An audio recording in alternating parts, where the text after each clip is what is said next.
messieurs, bonsoir. Merci de nous rejoindre sur la DTV pour ce plateau spécial Livre ouvert. Vous le savez donc, chaque année, le 7 novembre, la communauté internationale célèbre la journée de l'écrivain africain, raison pour laquelle j'ai ce soir avec moi sur ce plateau monsieur Ibrahim Olo. Il est le directeur donc de la direction du livre et de la lecture. À ma droite, Bachir Koli, directeur des opérations de l'Harmattan Sénégal, maison d'édition et librairie. J'ai aussi avec moi Waliba, professeur de lettres et aussi auteur. Et bien sûr, j'ai avec moi sur ce plateau Ababakar Sadir Top, journaliste chroniqueur ici à DTV. Mais avant d'entrer dans le vif du sujet, je vous propose d'abord de suivre ce micro-trottoir pour un peu cerner la problématique du jour. Et les jeunes ne lisent plus, ils ne lisent plus. Ça, c'est déplorable. C'est la triste réalité.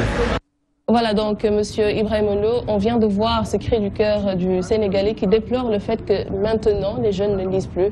Votre appréciation par rapport à la question, est-ce à dire que la société sénégalaise est mauvaise lectrice? Je commencerai par vous remercier, Léna. Je salue les amis avec qui je partage ce plateau. Je remercie également les téléspectateurs pour l'intérêt qu'ils pourraient accorder à cette discussion. C'est un cri de cœur qui nous concerne tous. Maintenant, à chaque fois que j'entends cette question ou cette affirmation, je me demande simplement, au-delà du constat, qu'est-ce qu'il y a lieu de faire pour que ce désamour avec le livre et la lecture s'estompe de plus en plus. Je crois que la réponse interpelle tous les citoyens. L'État, c'est clair. Donc le ministère de la Culture, la direction du livre et de la lecture, si vous voulez, les autres ministères, puisqu'il y a plusieurs départements qui sont concernés par la problématique, mais aussi le citoyen. Voilà, vous et moi. Qu'est-ce que nous faisons pour que dans nos familles respectives, dans nos loisirs, nous intégrions de plus en plus ces moments de plaisir que procure la lecture. C'est une question ouverte. Peut-être que dans le cours du débat, on sera un peu plus précis sur donc, qui doit c'est l'affaire de tout le monde. Waliba, vous êtes professeur de français. Est-ce que vous aussi, vous êtes confronté à ce genre de situation où vous remarquez généralement que les élèves ne lisent plus? Mais c'est la règle dans les établissements. De toutes les façons, aussi bien les collègues que les administrateurs des établissements au Sénégal continuent de faire le triste constat selon lequel les élèves ne lisent pas. Je crois que maintenant, ce qu'il va falloir faire, c'est faire un diagnostic beaucoup plus sérieux que ce que l'on dit souvent dans les médias. C'est des plaintes qui n'ont pas de sens à partir du moment où on n'essaye pas de prendre en charge la question de façon fondamentale en essayant d'apporter des solutions. Mais le constat, il est là. Tout le monde constate que les élèves ne lisent pas. Je crois que le problème est déjà trouvé. Maintenant, ce qu'il faut faire, c'est comment faire pour apporter une bonne solution durable, éternelle par rapport à cette question. Parce que de toutes les façons, il faudra bien que nos enfants, qu'un peuple lise. C'est très important. Peut-être qu'on pourra revenir sur tout ça pour voir... Tout à fait. Donc, Bachir Koli, vous êtes le directeur des opérations à l'Harmattan Sénégal, donc maison d'édition. Vous produisez des livres, vous les vendez également. On a constaté que les Sénégalais ne lisent plus. Est-ce que cela veut dire également que les livres ne se vendent plus? Merci Hélène pour cette invitation déjà. Je voudrais, avant juste de revenir à cette question-là, rendre un vibrant hommage à un homme qui a servi le livre pendant plus de 20 ans. Et qui n'est plus parmi nous. Il s'agit de Justin Diatta de Claire Afrique, donc qui est décédé la semaine dernière. Et je crois que c'était important qu'on en parle. Alors, effectivement, par rapport à cette question-là, nous avons tous ensemble vu cette remarque, cette situation-là. Au niveau des librairies aussi, c'est la même chose. Les librairies vendent, les ouvrages se vendent. Maintenant, il faudrait savoir qui achète les livres en réalité. Au niveau de l'Harmattan, nous avons 3 types de clients. La plupart du temps, c'est des clients, des élèves et des parents, mais c'est pour des ouvrages scolaires qu'ils achètent. Donc, ils sont au programme, des manuels, etc. Là, on voit, ils en achètent beaucoup. Et ça fait un important chiffre d'affaires. Il y a également les institutions et les chercheurs. Donc, ils d'habitude cherchent des ouvrages qui sont spécialisés, qu'ils achètent. Donc également, ces ouvrages-là, ça marche très fort, ça marche beaucoup plus. Dans le cadre du travail, de la recherche, etc. Un ouvrage sur l'agriculture, un institut qui travaille dans ce domaine-là peut acheter des ouvrages en quantité et tout. Et là, c'est les plus grosses ventes aussi en matière d'édition. Maintenant, il y a souvent les lecteurs libres qui lisent pour découvrir, etc. Ils viennent jusqu'à présent, ils sont en train d'acheter des ouvrages. Est-ce que ce ne sont pas ceux qui ont l'habitude justement de lire Justement, c'est en fait des gens qui ont l'habitude de lire, mais malheureusement, comme vous l'avez dit, c'est extrêmement rare aujourd'hui de voir un jeune qui vient en librairie pour acheter un ouvrage. Sadir Top, vous avez réalisé donc ce micro-trottoir qu'on a visionné tout de suite. Vous, par rapport à cette situation, qu'est-ce que vous en pensez? Oui, c'est le même constat, parce que d'ailleurs même Moussa Bala a dit tout à l'heure, moi, au-delà même de ce micro-trottoir que j'ai réalisé, mais si nous partons à l'université pour interroger des étudiants, mais on se rend compte comment le niveau des étudiants est extrêmement faible. Parfois, il m'est arrivé une fois de rencontrer un étudiant en Master 2 qui me dit que je préfère parler en Wolof qu'en français à l'université Cheikh Anta Diop. Pour vous dire que donc ce problème est aujourd'hui vraiment universel ici et partout même dans le monde, parce que aussi si nous partons dans les autres continents, c'est le même problème. Maintenant, reste à savoir quelles sont les causes actuellement. Justement, par rapport à ce que vient de dire Sadir Top Wali, vous, professeur de français, on a remarqué que jadis, en fait, les élèves discutaient de livres, d'ouvrages ou d'auteurs. Mais maintenant, ce n'est plus vraiment le cas. Et on a remarqué que, par exemple, en 2015, le taux de réussite au bac est en deçà de 40%. Est-ce qu'on pourrait expliquer cela en partie par rapport au désintéressement du livre et de la lecture? Mais dans un pays qui s'appelle le Sénégal, quand on a un taux de réussite de moins de 40% au baccalauréat, dans un pays où on parle français, dans un pays qui a eu comme premier chef d'État Léopold Sédar Senghor, dans un pays où est né Ousmane Sembène, où est né Ousmane Sossi Diop, où vit encore un certain Cheikh Hamidou Kane, je dis qu'on ne peut pas interpréter de tels résultats sans pour autant étudier le lien qu'il y a entre ces résultats et le niveau de français. Et si on étudie ce lien-là, on va forcément remonter jusqu'à la situation de la lecture dans notre pays. Je crois que quand on ne comprend pas la langue à travers laquelle les... Mais est-ce que nos autorités encouragent justement donc la pratique de la langue française par rapport au concours général, par exemple? La pratique de la langue française n'est pas forcément encouragée. Vous savez très bien... Parce que si on donne des prix, par exemple, pour les mathématiques et qu'on n'en donne pas pour le français, est-ce que ce n'est pas une manière de dire ça doit être déjà acquis? Oui, de toutes les façons, ce qui est évident, je crois que le directeur du livre pourrait se prononcer là-dessus, mais de toutes les façons, ce qui est évident, c'est que le gouvernement actuel a tendance à faire plus la promotion des sciences que de la langue française et de tout ce qui tourne autour, quoi.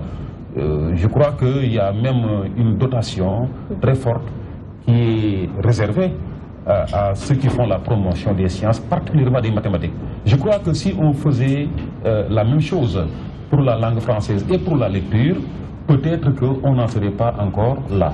Je crois qu'il reste des initiatives à prendre et malheureusement, ce n'est pas forcément le cas.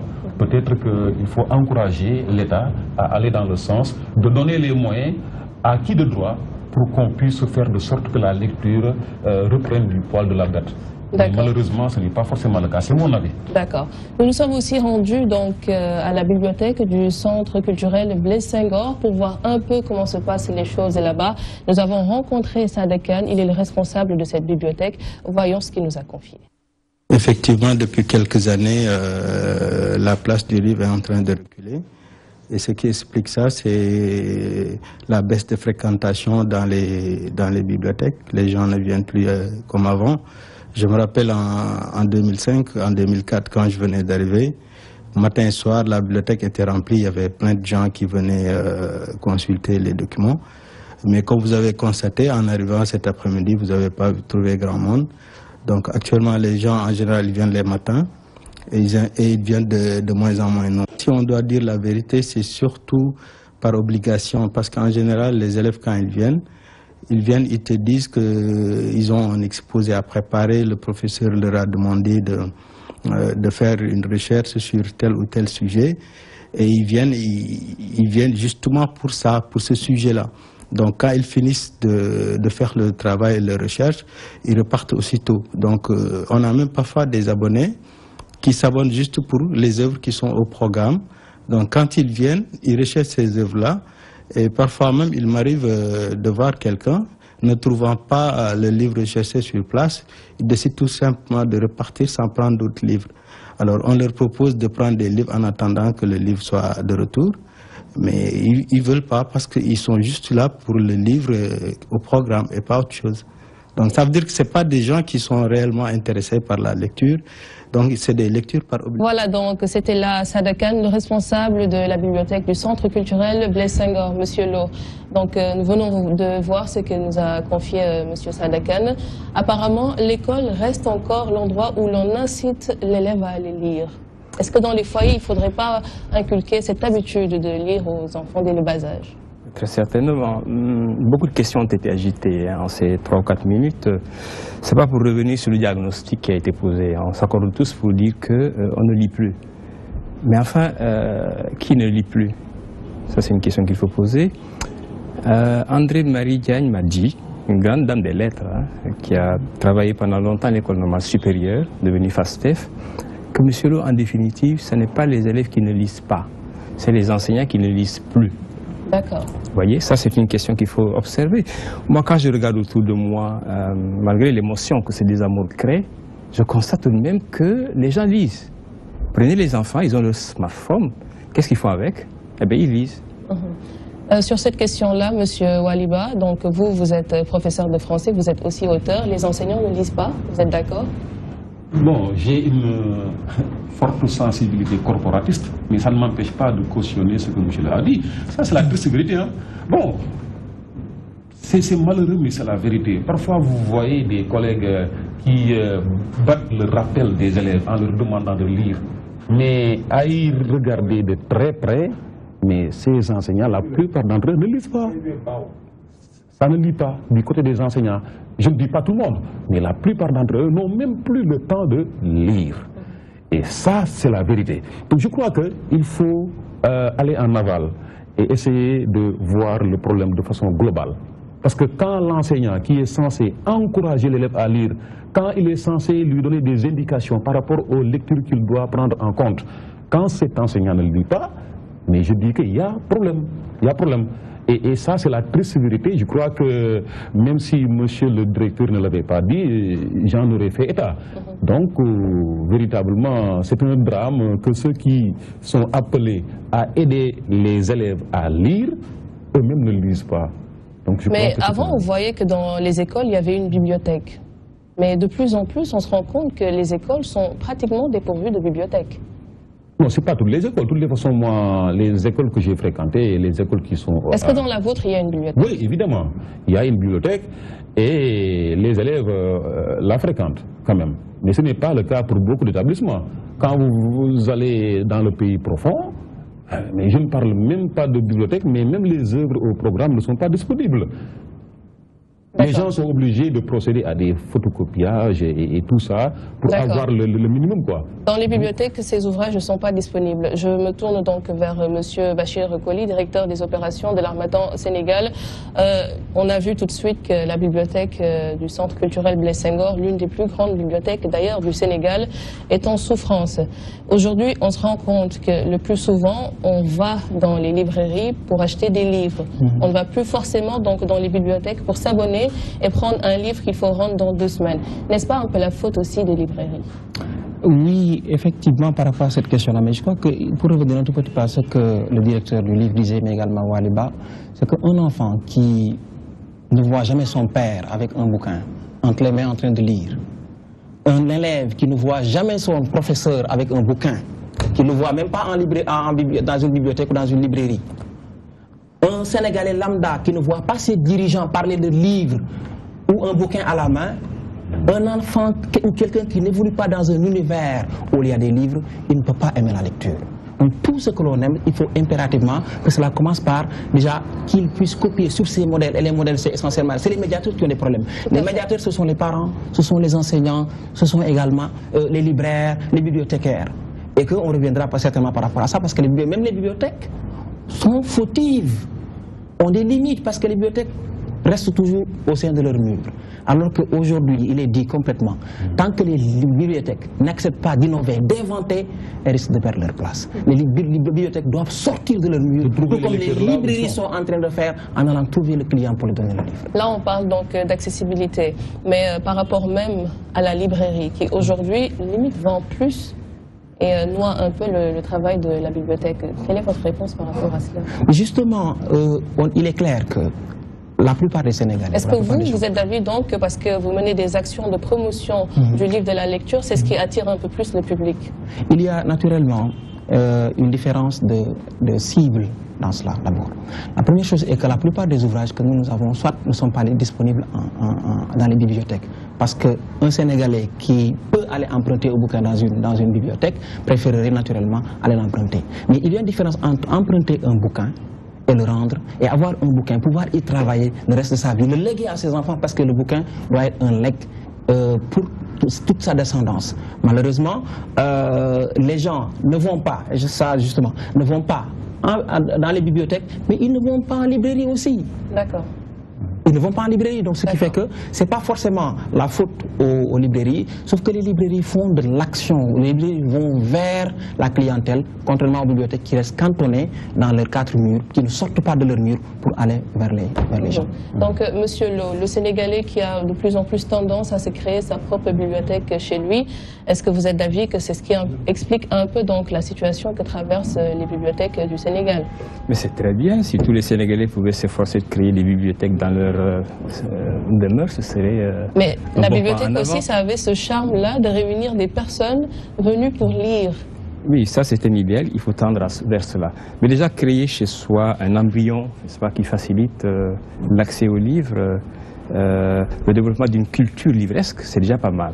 Hein? En attendant maintenant de fédérer tout cela pour aller vers une animation beaucoup plus forte dans notre espace quotidien. Mais là, je voudrais, après le diagnostic, tout de même m'intéresser à ce que nous devons faire. Parce qu'il faut, à mon sens, positiver un peu ce débat-là. Hein, arrêtant de dire tel est fautif. À la limite, nous serions tous fautifs. Mais le plus important, c'est qu'est-ce que nous devons faire à nos échelles respectives. Alors moi, à ce niveau-là, j'aimerais bien parler de ce que l'État essaie de faire. Vous voyez, c'est sa responsabilité. On ne peut pas le dédouaner. Au ministère de la Culture et de la Communication, en particulier à la direction du livre et de la lecture, nous avons une mission qui est très ciblée. Si je devais la résumer, j'emprunterais le mot du ministre Abdelaziz Mbaye, qui, quand il m'a reçu, m'a instruit de travailler à promouvoir le bon livre qui soit lu. Quand on examine ce postulat, un bon livre, c'est plusieurs opérateurs. C'est les écrivains, c'est les éditeurs, c'est les libraires, c'est les bibliothécaires, c'est les imprimeurs. C'est tout cela qu'il faut fédérer en termes d'efforts, de créativité, d'originalité, pour maintenant aller vers la disponibilité du produit, le livre qui soit lu. Et c'est là où on interroge la problématique des infrastructures des bibliothèques. Alors, en ce qui concerne le ministère de la Culture et de la Communication, nous avons la mission de nous occuper de lecture publique au Sénégal. Cela veut dire que sans contrôler ce que font les bibliothèques scolaires ou les bibliothèques universitaires, etc., nous avons tout de même un avis à émettre en termes de cohérence de la politique nationale du livre et de la lecture. Donc, nous occuper du réseau de lecture publique, c'est fondamental pour nous. Nous agissons directement sur 2 types d'institutions documentaires. Il y a les bibliothèques régionales. Dans notre armature administrative, en principe, chaque centre culturel est assorti d'une bibliothèque régionale. Il y a également les centres de lecture et d'animation culturelle. C'est un important projet qui a plus d'un quart de siècle que le Sénégal a conçu avec l'actuel OIF, l'OPELF à l'époque, la CCT d'abord, l'OPELF ensuite.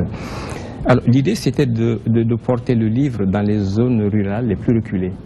Aujourd'hui, au Sénégal, nous avons 2 réseaux, le réseau de Thiès, le réseau de la Grande Casamance, Marsassoum, Pakou, Tanaf, Bunkiling, Goudomp et tout le reste. Quand on se rend en tournée dans ces régions-là, c'est là où on mesure l'importance de ce que l'État doit faire. Parce que l'enjeu, au-delà de l'élève, de l'enseignant, c'est aussi le citoyen. Hein, c'est le pasteur, c'est l'infirmier du coin, qui sait qu'il a besoin d'aller à l'information. Et cette information-là, il ne la trouve malheureusement pas. Parce qu'à Dakar, quand on n'a pas accès à Blaise Senghor, on a son smartphone avec un petit crédit, etc. On va sur Internet. On cherche l'information dont on a besoin. Donc voilà un peu ce que l'État, à travers ce département, essaie de faire. Mais le plus important, à mon sens, c'est que tous les opérateurs fédèrent leurs énergies pour que nous sortions de ces situations-là. Justement, donc, Ababacar Sadir Top, vous vous occupez aussi souvent de la question éducation au sein de DTV. Donc, vous vous rendez généralement dans les écoles. Est-ce que vous arrive de constater qu'à la place d'une bibliothèque scolaire, il y a une salle informatique? Léna, je me rends dans les écoles, mais avant même de répondre à votre question, tout simplement pour étayer ce que M. Lo a dit, cette année, j'ai accompagné le ministre de l'Éducation nationale à l'intérieur du pays. Nous avons, avec lui, inauguré des écoles, des salles informatiques et jamais, jusqu'à ce présent, une bibliothèque. Tout simplement pour vous dire que moi, est-ce qu'on ne remettrait pas en cause la politique de la lecture qu'émet l'État à l'endroit des élèves et des étudiants? Donc là aussi c'est un autre problème. Maintenant ici à Dakar, si nous partons dans les écoles, jusqu'à ce présent, il est plus facile d'entrer dans une salle informatique que d'y voir une bibliothèque. Donc en lieu et place d'une bibliothèque, dans les écoles maintenant il y a des salles informatiques. Il l'a dit, même l'école, aujourd'hui l'État, donne des tablettes, offre des tablettes par-ci, par-là. Tous ces matériels informatiques sont destinés aux élèves, mais presque jamais de livres maintenant. Donc vous voyez donc que la politique de l'État est passée maintenant d'un livre à un matériel parfois même informatique. D'accord. Sur ce point-là, justement, nous avons interrogé le sociologue Gabriel Sagna pour qu'il nous dise son point de vue en tant que sociologue sur la question du livre de la lecture actuellement au Sénégal, suivant ses explications. Aujourd'hui, avec effectivement les nouveaux moyens de communication qui sont à la portée de tous, il est évident que le fait d'être beaucoup plus préoccupé par la communication au niveau des réseaux sociaux et autres fait que l'intérêt, parce que le livre c'est d'abord être avec soi-même. Et c'est cela qui n'est peut-être plus développé au niveau des jeunes, et cela est dû certainement à plusieurs facteurs. Il y a un facteur familial, bien entendu. Les parents sont moins présents à la maison. Le second facteur, il est dû à l'éducation elle-même. Hein. L'école n'a pas fait la promotion du livre comme il se devait. Voilà, donc Gabriel Sagna, sociologue, je me retourne encore vers vous, Monsieur Lo. À l'ère des technologies de l'information et de la communication, est-ce qu'il ne faudrait pas justement s'adapter? Oui, on a l'obligation de s'adapter. Moi, je ne vois pas tellement de contradiction entre l'initiative d'installer les salles informatiques et de ne pas créer de bibliothèque. Au fond, quand je parle souvent des enfants et de leur smartphone, au fond, ils envoient un message très fort à la collectivité. Hein? Quand ils vont sur Internet, c'est aussi pour lire. D'accord? Maintenant, la question, c'est comment nous devons, en tant qu'opérateurs, nous ajuster pour répondre à ces nouvelles demandes-là. Hein? Donc, pour moi, il n'y a pas d'inquiétude. Dans tous les cas, Léna, il faut faire avec. On ne peut pas arrêter la mer avec ses bras. Hein? On est dans l'ère du numérique, on va y rester, ça va s'approfondir davantage. Mais je crois, l'intérêt, c'est de dire comment redéfinir nos postulats, n'est-ce pas, pour essayer d'accompagner ce fort mouvement qui est là. Hein? Dans notre perception des choses, il faut aller vers ce régime mixte, n'est-ce pas, qui consisterait à bien implanter des bibliothèques parce que c'est indispensable, c'est fondamental, on ne peut pas en faire l'économie. Il faut les installer là où on en a le plus besoin, mais dans le même temps, laisser aux nouvelles technologies dont parle M. Sagna leur place. Parce qu'elles sont là et il faut vivre avec elles. Promouvoir le e-book, Bachir Colley, donc pour une maison d'édition comme l'Harmattan qui produit quand même pas mal de livres par an, quelles peuvent être les conséquences? Oui, Léna, il y a... La question fondamentale, en fait, c'est que, M. Lo l'a dit tout à l'heure, il faudrait comprendre que déjà le contexte a fortement changé. C'est qu'au départ, autrefois, les gens, en dehors du sport, le loisir, parce que la lecture, c'est une activité de loisir, c'est pendant ces moments libres qu'on le fait. Alors, si, autrefois, à part le sport, les activités culturelles, c'est essentiellement la lecture que les gens avaient pour se divertir. Aujourd'hui, c'est différent. Il y a la télévision qui est là, il y a même des gens qui sont allés jusqu'à dire, là où la télévision passe, les livres trépassent. Donc pour dire un tout petit peu ce que les NTIC, les nouvelles les technologies de l'information et de la communication sont en train de faire. Sauf que je crois que la compréhension réelle est que les gens lisent jusqu'à présent, sauf qu'ils lisent autre chose, ils lisent différemment, M. Lom vient de le dire. Au niveau des smartphones, ce que les gens font, ils lisent sur Internet des histoires et tout. Aujourd'hui aussi, comprenant cela, tout ouvrage que nous sortons en version papier, mais également nous le sortons en version e-book. Une version numérique pour pouvoir atteindre une cible qui peut-être est beaucoup plus intéressée par cela. Pour certains, lire sur les smartphones est extrêmement bien. Pour eux, c'est plus simple pour eux, mais la majorité ici au Sénégal, même si nous vendons des ouvrages électroniques, sur 100 acheteurs, c'est un seul qui va vous demander la version numérique. La plupart du temps vous disent, écoutez, on leur dit, par exemple, les journalistes parfois qui demandent des services presse, on leur donne la version numérique, ils disent, ok, je suis d'accord sur la version numérique, mais quand vous aurez la version papier, il faut me la donner. D'accord. Monsieur Ba, quand on parle quand même de livres depuis Gutenberg, c'est quand même le livre papier. Donc aujourd'hui, quand on parle de faire la promotion du e-book, est-ce que vous, en tant que professeur français, vous êtes d'avis? Non, le directeur du livre l'a dit. Et de la lecture. Non mais écoutez, on ne peut pas arrêter la mer avec ses bras. Mais quand même, je vais préciser une chose. Il y a un grand critique littéraire français qui a dit que le livre électronique, c'est notre destin, on n'y peut rien, il faut qu'on aille vers ça. Mais il faut quand même faire la différence. La sensation que j'éprouve en tenant entre mes mains une œuvre de Ousmane Sembène, Au pays, mon beau peuple, ce n'est pas la même sensation que j'éprouve quand j'ai ce livre-là en version électronique. Avec l'auteur limite. Parce que le livre électronique n'est pas mon livre. C'est l'avis de ce grand critique-là. Ce n'est pas mon livre.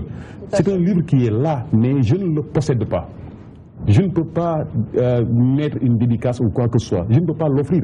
Donc, il y a une différence. Hein. De toutes les façons, moi, l'émotion que j'éprouve en tenant les fleurs du mal de Baudelaire entre mes mains, version papier, ce n'est pas forcément ce que j'éprouve quand je regarde cette même œuvre-là à travers un écran, l'écran d'un ordinateur. Donc, je crois qu'il y a quand même un problème. C'est d'ailleurs la raison pour laquelle Bachir a bien fait de préciser que les gens ne s'intéressent pas beaucoup aux versions électroniques. Ils sont plus intéressés par la version papier. Mais en tous les cas, il est évident que nous allons forcément vers ça. Il faudrait que le monde intègre cette donnée-là.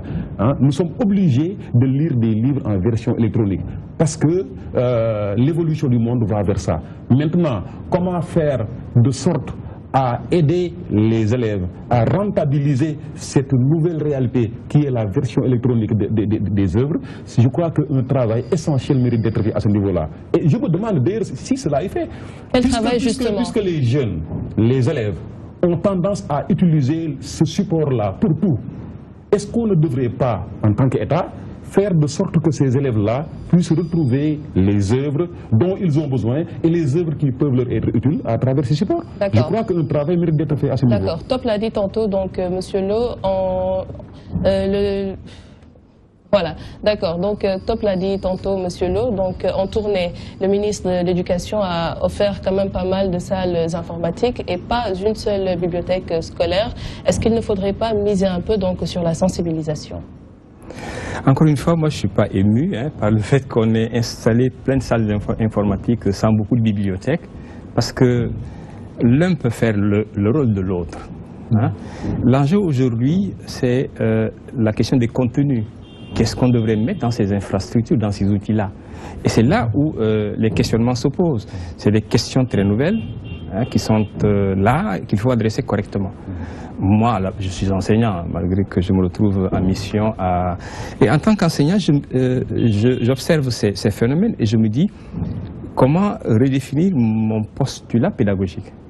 Vous voyez, comment remettre au goût du jour mon approche pédagogique de l'enseignement et de la recherche.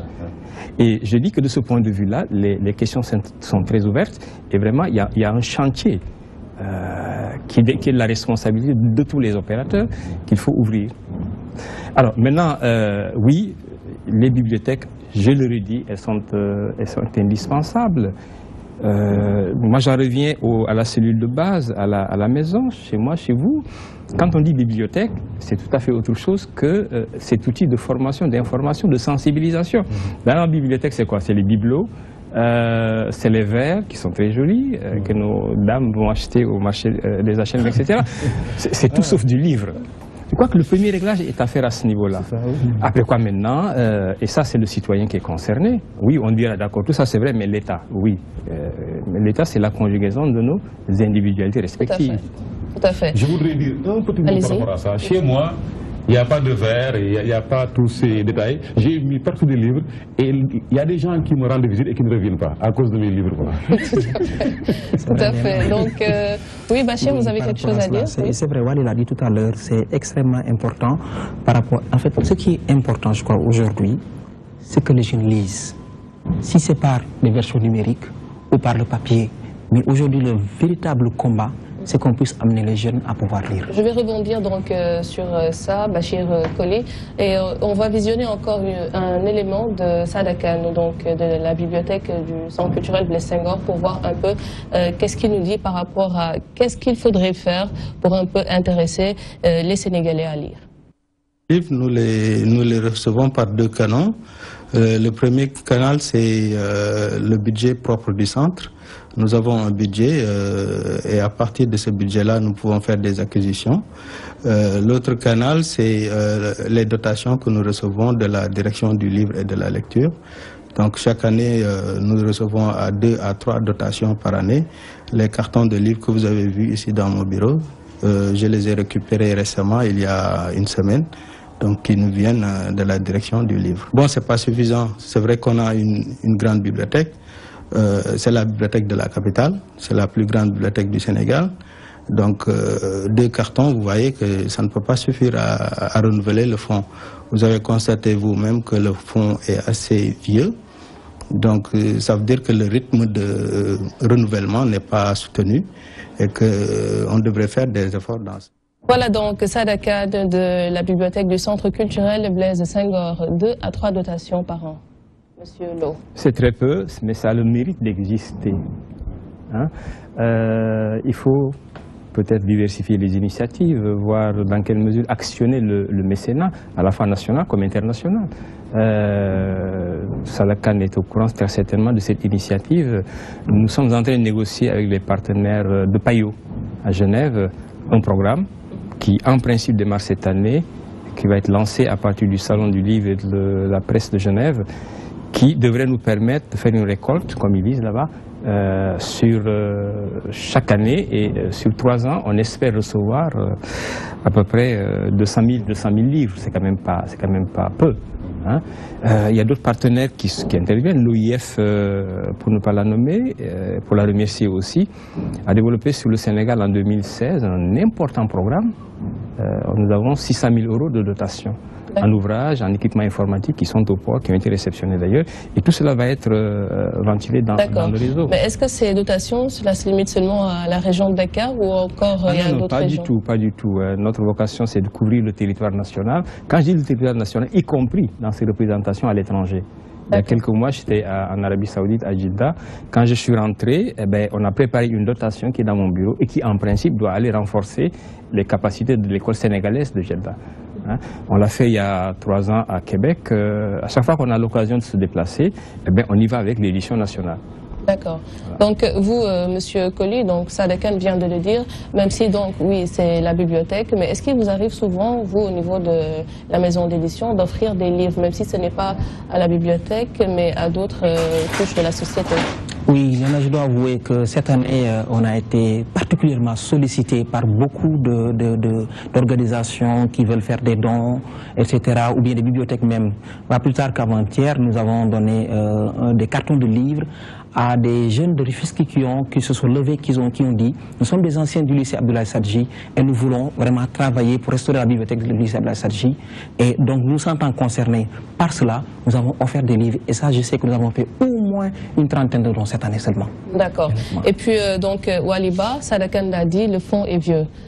Là, on parle donc certainement de modernisation de la bibliothèque, parce que vous l'avez dit tantôt, c'est plus les œuvres au programme qu'on incite à lire, pour les élèves en tout cas, mais est-ce qu'il ne faudrait pas, parce que je sais qu'au niveau de l'Harmattan par exemple, on écrit des œuvres qui parlent de ce que traversent les Sénégalais par exemple actuellement. Donc est-ce qu'il ne faudrait pas, selon vous en tout cas, un peu promouvoir les œuvres des auteurs de cette époque-ci? Écoutez, vous savez, un livre, c'est d'abord une valeur attractive. Un livre, vous le voyez d'abord. Un livre matériel, quoi, vous le voyez d'abord. Et donc, le livre doit être fait d'une certaine manière.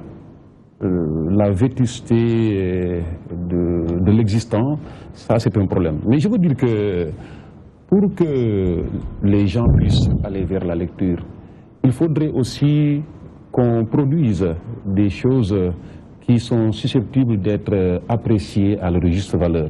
Mais vous ne pouvez pas écrire n'importe quoi et demander aux gens de le lire. C'est comme la musique, hein. Quand ça blesse l'oreille, mais vous partez, vous n'écoutez pas. C'est la même chose. Bon, ça je le dis en pensant à la situation, à la nouvelle situation de la littérature sénégalaise. Bon, parce qu'il y a des gens qui se plaignent, on ne nous lit pas, mais il faut aussi écrire quelque chose qui puisse être Sur cette question-là, Bachir, est-ce qu'il y a des auteurs qui méritent quand même d'être intégrés dans le programme national? Énormément, énormément. Je crois qu'on est en train, parce qu'à l'Harmattan Sénégal, la politique c'est quoi? C'est dans le nombre, la quantité qu'on peut déceler également, l'or, les écrivains rares, l'oiseau rare qu'on cherche. Et aujourd'hui, il y en a énormément, Dieu sait. Malheureusement, je crois qu'au niveau de l'État, il faudrait qu'on essaie de trouver une politique pour pouvoir promouvoir ces auteurs-là, les mettre au programme, et que, en fait, l'avantage est que c'est des gens qui parlent de nos réalités, vous l'avez dit tout tantôt. C'est des réalités, et parmi les réponses que les élèves ont données, une fois quand on a posé les questions, pourquoi lors de la semaine sénégalaise du livre, qu'est-ce qui vous pousse à lire? Ils disent, nous lisons d'abord, c'est parce que c'est au programme. Ensuite, nous lisons parce que c'est un ouvrage qui nous plaît, qui parle de ce que nous vivons, de nos réalités, etc. Et Dieu sait qu'il y en a énormément, je peux en citer au moins une cinquantaine qui sont dignes d'être mis dans le... Donc je pense que la question elle est réglée, M. Ba. Dans l'ouvrage de Waliba, qui est excellent. La géographie parle d'elle-même. Voilà, donc Wali, de bons auteurs, on en a actuellement. Évidemment, on peut en citer, il y en a. Mais à côté aussi, il y a malheureusement de mauvais auteurs à l'appel. Mais ce que je veux dire, c'est que le véritable problème, Bachir, c'est le programme. Il y a des livres qui sont dans le programme de français, de la classe de 6e à la terminale et même à l'université. Qui sont des livres qui mériteraient d'être mis à l'écart depuis longtemps. Je ne prends qu'un exemple que vous tous vous connaissez, mais c'est Vol de nuit. Moi j'adore Saint-Exupéry, il est très bon, c'est un très grand auteur. Mais Saint-Exupéry n'a pas sa place en classe de 3e. Mais qu'est-ce qui fait que jusqu'au moment où nous parlons, ça fait plus de 20 ans je crois, Saint-Exupéry, Vol de nuit est dans le programme. Les enfants n'y comprennent rien. Les enseignants qui l'enseignent n'y comprennent pas grand-chose. D'accord. Monsieur Lo, est-ce qu'il y a des actions qui sont menées dans ce sens? Je voudrais donner un petit sentiment tout de même sur cette question-là. Oui, l'avenir de l'écriture dans notre pays. En gros, c'est en ces termes qu'il faut résumer la discussion. Oui, le Sénégal est très riche et c'est heureux. Il faut se féliciter de cela. Mais tout de même, moi je suis à une station qui me permet de nuancer tout cet euphorie-là que l'on a autour de l'écriture, des écrivains, etc. Il y a de bonnes choses, c'est vrai, mais il y en a de moins en moins. Ça, il faut le dire. J'ai l'habitude de taquiner mes amis écrivains éditeurs en disant on ne s'autoproclame jamais médecin dans ce pays. On n'ose pas s'autoproclamer avocat. Mais pourquoi on s'autoproclame sans problème écrivain et éditeur? Il faut être sérieux. L'on n'est qu'au talibé de sérieux. D'accord. Et c'est heureux que ce soit des enseignants aujourd'hui qui disent cela. Moi, je le suis aussi. Mais enfin, avec ma nouvelle station, il y a une petite obligation de réserve, etc. Mais enfin, je crois qu'il faut quand même faire confiance au génie de notre pays, sans tomber dans le nombrilisme, mais en se disant qu'aujourd'hui, les enjeux sont en train de changer. Les problématiques de plus en plus exigeantes, et tout cela nous oblige à revisiter nos savoir-faire, à nous remettre au travail, à lire. D'accord, mais pourquoi ne pas donc faire revenir un peu le prix donc de la lecture, par exemple? On a quelqu'un comme Seydi Sow qui a eu ce prix justement. Pourquoi ne pas un peu ces personnes-là intégrer? Vous y travaillez? Oui, le chef de l'État instruit le ministre de la Culture et de la Communication à relancer les grands prix du chef de l'État pour les arts et pour les lettres. J'en parle avec beaucoup de précision puisque j'assure le secrétariat du jury des lettres. Nous avons démarré le travail depuis 4 mois. Le règlement du Grand Prix est dans la presse depuis 2 mois à peu près. Et à la date d'aujourd'hui, nous avons reçu 66 projets de cette candidature de concitoyens à nous qui veulent prétendre justement à ce Grand Prix. C'est Bissau que j'ai rencontré hier dans mon bureau, fut également. Oui, tout à fait. Et il y en a eu de brillantes désignations de ce point de vue-là. Donc l'État essaie de relancer les choses, de créer l'envie de l'excellence dans le domaine de l'écriture. Mais enfin, ça ne suffit certainement pas. C'est sa mission de le faire. Il faudrait que tous les autres opérateurs se... D'accord. Avant de cette émission, est-ce qu'il ne faudrait donc pas un peu donner quelques pistes de solutions? Je parlerai d'abord d'accessibilité du livre, parce que quand on se rend par exemple en Europe, on voit que même dans les gares, les aéroports ou quoi, les livres sont accessibles partout. Au Sénégal, ce n'est pas encore vraiment le cas. Maintenant, vous, direction du livre et de la lecture, l'Harmattan du Sénégal, les professeurs ou quoi, qu'est-ce qu'il y a lieu de faire par exemple, Bachir, pour un peu rendre plus accessible le livre au Sénégal? Oui, d'abord la première chose est qu'il faudrait que chacun puisse jouer son rôle comme il le faut. Parce que la lecture, je vais taquiner un peu les professeurs, a été tuée par l'école en quelque sorte, à cause des lectures obligatoires. Aujourd'hui, vous entrez dans un bus, vous l'avez dit, dans les transports en commun. Vous sortez un bouquin, les gens sont comme suspects, ils vous regardent de façon très méfiante. C'est comme si vous aviez fait quelque chose de grave. Et donc, parce que tout simplement, ça le rappelle... quand ils étaient à l'école, il fallait obligatoirement les lectures obligatoires qu'ils étaient obligés de faire. Et donc, c'est de mauvais souvenirs qu'ils ont du bouquin en tant que tel. Donc, le professeur en tant que tel doit faire l'effort de faire aimer la lecture. Et je crois que c'est essentiellement le maillon le plus fort dans cela. Presque 90% de ceux qui ont aimé la lecture sont des gens qui ont fréquenté ou qui ont eu des professeurs qui leur ont fait aimer ça. Que ce soit moi, que ce soit quelqu'un d'autre, c'est essentiellement cela. Et donc ces enseignants-là doivent faire cela. Mais pour le faire aussi, il faut qu'eux-mêmes qu'ils aiment la lecture. Et le professeur Waliba l'a dit tout à l'heure, si eux-mêmes qui enseignent la littérature n'aiment pas la littérature, n'aiment pas lire, ce sera extrêmement compliqué. Les parents aussi, effectivement, M. Lo l'a dit, il faudrait impérativement qu'en Tunisie, ils ont fait une enquête. Ils se sont rendus compte que 75% des Tunisiens ne possèdent pas de livres chez eux, à part les livres scolaires et le Coran. D'accord. C'est à peu près la même chose ici. Et que donc il faut que les parents qu'ils puissent comprendre que le fait de vouloir mettre à l'écart les ouvrages et mettre à profit ce que le professeur Amadé Adidien, Serigne Koll, c'est-à-dire que les gens actuellement sont des talibés du ventre en tant que tel. Le sac de riz est plus important. Ils disent que le livre il est cher. Alors que si on voit sortir 5 000 francs, 10 000 francs, 15 000 francs pour acheter un bouquin, ils disent que c'est cher.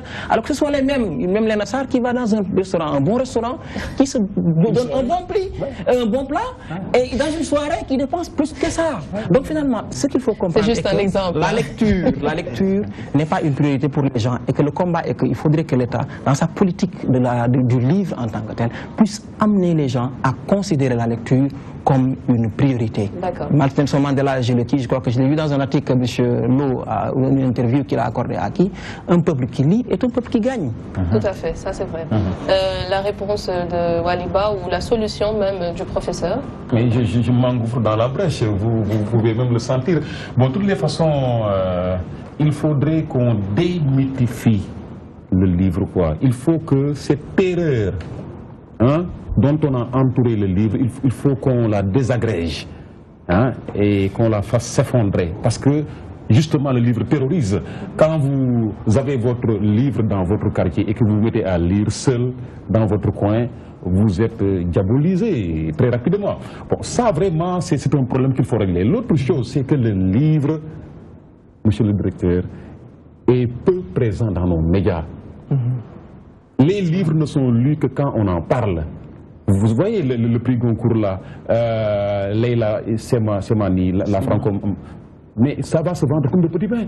Parce qu'elle a remporté le prix et puis bon, on va en parler sous toutes les chaumières. Donc il faut que dans les médias, principalement dans les télévisions, qu'on fasse de très bonnes émissions sur les livres, que les gens échangent autour des livres, qu'on en parle et qu'on essaye de mettre en valeur ce qu'il y a de meilleur dans les livres. De ce point de vue-là, les gens vont se forcer à aller trouver les livres là où ils sont. Et vous êtes d'avis? En termes de solutions, j'en proposerai 3. D'accord. La première, c'est vous-même, les médias. Je vous félicite. Je félicite mon ami Salah Khan et tous les autres qui essaient de faire avancer le livre et la lecture dans les médias privés. Il faut continuer, c'est difficile, ça n'est pas facile. Mais je crois que ce serait bien de faire une spécialisation en littérature, qu'on ait des journalistes spécialisés en économie, qu'on ait des journalistes spécialisés en environnement, que les journalistes qui s'intéressent aux livres fassent l'effort de lire et d'écrire. Bien. Deuxième solution, c'est l'État. Je suis très content que cet entretien ait lieu 3 jours après que le chef de l'État ait annoncé que la dotation mise à la disposition de l'édition en général sera doublée l'année prochaine. On passera à 500 millions de francs CFA en attendant d'aller vers le milliard. Ça, c'est la volonté politique de l'État. Et avec des moyens, il est possible de faire beaucoup de choses dans ce secteur-là. Troisième élément de solution, c'est nous-mêmes, dans nos familles respectives. Je pense que nos grands-parents nous ont donné déjà la voie. On se retrouvait tous au bas âge à côté de nos grands-pères, de nos grands-mamans, qui nous prenaient des quarts d'heure, n'est-ce pas, d'évasion, de rêve, avant le sommeil. Mais est-ce qu'on ne pourrait pas aussi, à la maison, essayer de réinventer ces moments-là en restant avec les enfants, voyez, en leur racontant des histoires, en les incitant à prendre le livre qui n'est pas au programme, pour que le livre cesse d'être un corset. Parce que tant que ce sera une obligation, l'être humain a horreur de l'obligation. Voyez, il faut que ça devienne un plaisir. Et à ce moment-là, c'est des amours. Est-ce qu'il ne faudrait pas aussi de plus en plus diversifier et même multiplier donc les cérémonies dédiées aux livres? Par exemple, l'Harmattan Sénégal l'a fait avec la semaine sénégalaise du livre, mais de plus en plus, et même délocaliser, décentraliser ce genre d'activité. À la limite, j'ai dit c'est une obligation. En tout cas, les éditeurs qui passent par le fonds d'aide à l'édition et qui reçoivent des financements ont l'obligation d'accompagner les auteurs. Donc, Abdoulaye Diallo, que je salue en passant, face à cet effort-là, cet après-midi, j'ai l'ouvrage de Sona Benga, Bris d'ombre, dans mon petit sac. Cet après-midi, donc, il y a une dédicace. Il y en a régulièrement. Alors, si tous les libraires, si tous les éditeurs faisaient l'effort de le faire, en délocalisant, et c'est fondamental. Je salue mon ami Fodinjon d'Abyss, qui a édité une personne âgée, à peu près 80 ans, qui vit encore au Sénégal oriental. Et quand le ministre en a été informé, il m'a dit « Lo, je t'ai instruit d'organiser la cérémonie de lancement à Kédougou ». Donc il faut sortir de Dakar, de Saint-Louis, de la dictature des intellectuels de ces grandes villes-là, pour aller vers les terroirs, parce que nous avons là un formidable réseau, une richesse de savoir qu'il faut trouver le moyen d'exhumer. Tout à fait. Donc nous n'allons quand même pas oublier qu'aujourd'hui, le 7 novembre, la communauté internationale célèbre la journée de l'écrivain africain. Et à cet effet, donc, Ababakar Sadir Top, mon collègue, chroniqueur, journaliste, nous a préparé une petite chronique, je pense. Oui, c'est un petit texte que j'ai tiré sur les auteurs et les thèmes défendus par les auteurs africains. Bon, s'il est vrai que l'Afrique a toujours vibré au son du tam-tam, il est aujourd'hui plus qu'indéniable de reconnaître que cette Afrique, berceau de l'humanité, mère civilisatrice, était le centre par lequel coulaient toutes les formes de savoir. Ces affirmations de l'égyptologue Cheikh Anta Diop, étayées par des démonstrations rationnelles dans son livre Nation, et culture, sont reconnues comme l'une des pensées les plus fécondes du XXe siècle. Les intellectuels africains, malgré les contraintes de la colonisation, ont toujours exprimé avec dextérité et courage leur attachement à leur culture par des thèmes reflets des problèmes de leur époque. Le mouvement de la négritude, symbolisé par Aimé Césaire, Léon Gontran Damas et Léopold Sédar Senghor, n'a-t-il pas marqué la littérature africaine? Pour d'autres même, c'est par ce thème que débuta la littérature africaine d'expression française. Si le livre est témoin de l'histoire, donc un document, seule la lecture permet d'explorer les réalités de la France en 1789 lors de sa révolution. Rappelle-toi donc dans tes lectures du procès de Dreyfus, de la situation inhumaine des ouvriers dans les profondeurs des mines en France, de la honteuse traite des Noirs, de la Seconde Guerre mondiale, du processus des indépendances de chaque pays africain. Rappelle-toi des mémoires de Houphouët-Boigny, d'Abdou Diouf, et j'en passe. Même Chinua Achebe a fait dans ses mémoires et a expliqué cela. Donc, sur l'histoire d'un peuple, on en a beaucoup appris, d'une société, d'une nation. Et que dire des moralisateurs tels que Birago Diop, Louis Camara. Donc la liste ne peut être exhaustive. Maintenant, si des carences intellectuelles sont visibles de partout et des crises de valeurs décriées, dans ce cas, une question s'impose. La lecture n'est-elle pas délaissée au profit de l'Internet? L'écrivain qui a sa plume a le devoir d'écrire. C'est une obligation, car il doit rendre la monnaie de toutes ses connaissances acquises au cours de ses lectures. S'il ne le fait pas, Chinua Achebe aura raison, le monde va s'effondrer. Maintenant, si l'écrivain écrit et que le lecteur ne lit pas, dans ce cas-là, est-ce que l'écrivain ne dira pas aux générations qui nous sont postérieures que notre société n'était pas lectrice? J'entends Aminata Sofal, que je salue en passant, dire souvent son problème ce n'est pas de savoir ce que deviendra le livre après qu'elle l'ait écrit. Donc ne pas trop se focaliser sur... L'important c'est d'avoir des choses à dire, de trouver les moyens et les mots pour le dire en toute simplicité. Puisque c'est peut-être le dernier mot, je voudrais vous remercier, vous féliciter, mais aussi encourager et féliciter Alioune Badara Beye et toute l'équipe de l'association des écrivains du Sénégal qui en est à sa 1e édition de cette journée internationale de l'écrivain africain. C'est important, c'est des veilleurs. Il faut que leur travail, qui est certes difficile, soit intégré dans nos agendas culturels et qu'on se donne les moyens de faire progresser, parce que c'est aussi cela l'identité du Sénégal. D'accord. Bachir Koli? Oui, effectivement, je crois qu'il l'a dit, mais encore une fois, je crois qu'il faudrait, en dehors de toutes les politiques qu'on fait, qu'on puisse amener le produit, le livre en tant que tel, vers la clientèle. Je crois que la plupart du temps, les gens ne sont pas informés si le livre est disponible ou pas. Et que c'est ce qui est à l'origine de ce que nous avons, nous, prévu, en dehors de la fois que la direction du livre fait, qui est une excellente activité, qu'on puisse organiser des tournées littéraires au niveau des collèges et des lycées, etc., qu'on puisse également faire une animation intellectuelle. Et je crois qu'au fur et à mesure que les gens entendent ça, ils vont finir tout simplement par aimer le livre. Et je crois que c'est le travail qu'il faut. Bon, je voudrais rebondir sur ce que l'autre a dit. Je voudrais tout simplement rappeler que le livre, c'est avant tout un produit esthétique. Vous savez, l'idéal aurait été que les gens écrivent des livres qui soient utiles et qui soient bien écrits. C'est ça l'idéal. Mais il ne faut jamais oublier que le livre est d'abord un produit esthétique. Je vous rappelle la fameuse boutade de Gustave Flaubert qui disait que mon intention, mon grand rêve serait d'écrire un livre sur rien. Comprenez? Cela veut dire que un écrivain digne de son nom doit d'abord posséder son art. Et posséder son art, c'est savoir écrire. Malheureusement, ça, c'est un très grand problème. Mais aussi, vous savez, nous, en Afrique noire, on ne peut pas, en tout cas, avoir la prétention, on ne peut pas, en tout cas, prendre le luxe d'écrire des choses qui ne valent absolument rien, des livres qui n'ont pas de contenu. Ça, ce luxe-là, on ne peut pas nous le procurer. Et comme disait Victor Hugo un jour, il parlait de quelqu'un, pour montrer un peu l'importance des contenus, il disait, en parlant de quelqu'un, il se prépara un grand vocabulaire et attendit toute sa vie une idée. Donc toute sa vie durant, il n'a pas une seule idée, mais les mots sont là, ils sont là, mais malheureusement, ils n'ont pas d'idée pour les transporter, quoi. Et donc ça, c'est pas bon. Je crois qu'il faut qu'on écrive bien et qu'on écrive utile. Oui, Monsieur Lo, vous avez quelque chose à rajouter? Un petit mot pour dire que le ministère de la Culture et de la Communication prévoit un salon. S'il faut que je passe à la caisse, je n'hésiterai pas. Il n'y a pas de souci, vous pouvez passer à la caisse après. Du 8 au 11, nous organisons un salon national du livre et de la lecture à Dakar. Parce que l'idée, c'est en aller non FILDAC, justement, d'aller vers les régions, de porter le livre le plus loin possible pour que le citoyen s'en approprie.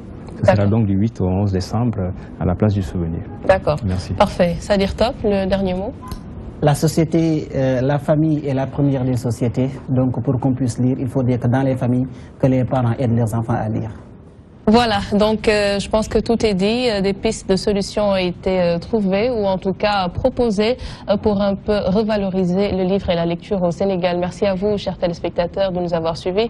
Je vous rappelle que nous étions avec Monsieur Ibrahim Lo, directeur du livre et de la lecture, donc la direction même, Bachir Koli, directeur des opérations de l'Harmattan Sénégal, maison d'édition et librairie. Nous étions également avec Monsieur Waliba, professeur de lettres et auteur l'heure et nous étions également avec Ababakar Sadir Top, journaliste, chroniqueur ici même à DTV.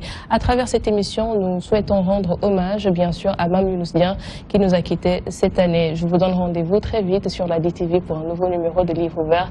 D'ici là, portez-vous bien et très bonne suite des programmes en notre compagnie.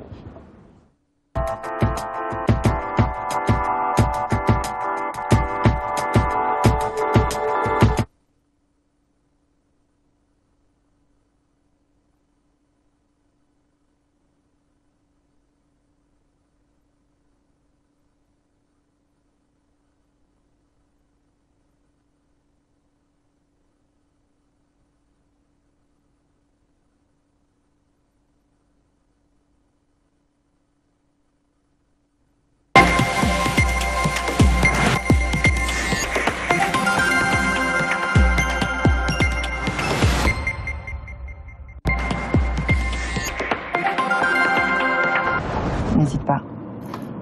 Mes parents connaissent beaucoup de monde en Côte d'Ivoire. Merci, c'est gentil.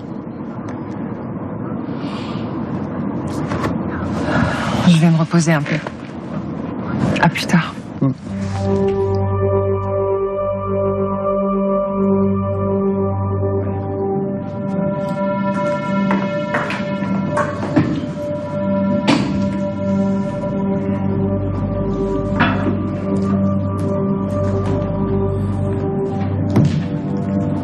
Après des années de dur labeur, nous allons enfin pouvoir faire entrer la Kalou Cacao Café en bourse.